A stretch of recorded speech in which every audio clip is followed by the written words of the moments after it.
the prophets of the Old Testament did all they could do within the ambits and the limits of their revelation. But none of them really could say, particularly holistically holy, who God is. And there are times too, you too might have a wrong perspective about somebody. I say, no, it's not like that. It was when I finally now met him. I now know that, no, it's not like that. And that's why people who are wicked, they don't like the New Testament. They love Elijah. Why? Rain down fire, kill everybody.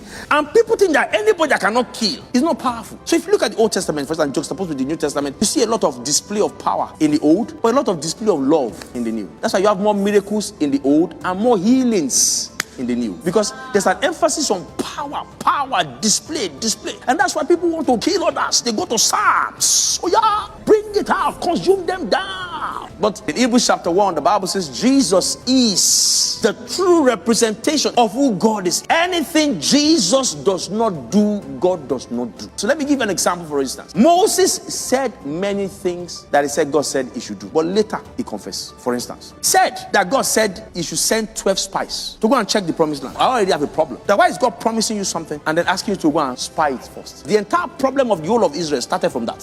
So when they came back with evil report that demoralized and scared the people only reacted naturally to what a evil news would be. And because of that error, the entire generation had to perish. But if you look at in Deuteronomy, he confessed that you people were the ones that came and met me. Deuteronomy 1:22. We will send men before us and they shall search us out the land and bring us what? It was the people that pressed Moses.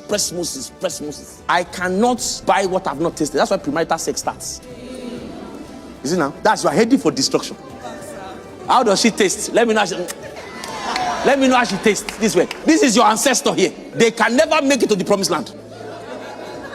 Now, there are issues you will find in scriptures that if you don't look through the lens of the New Testament, you would never understand. And that's why you have to be a very studious child of God. That it doesn't look as if I'm just selling you boo-boo. Jesus was faced with an issue and the disciples told him, let us also call down fire. And Jesus rebuked them. He said, no, for the Son of Man came to save, not to destroy lives. So we see that it was not God. And if you look at it truly, what did God tell Elijah? God said, go and show thyself unto Ahab, for I will send rain upon the earth. Finish. Elijah went there and began to call down fire.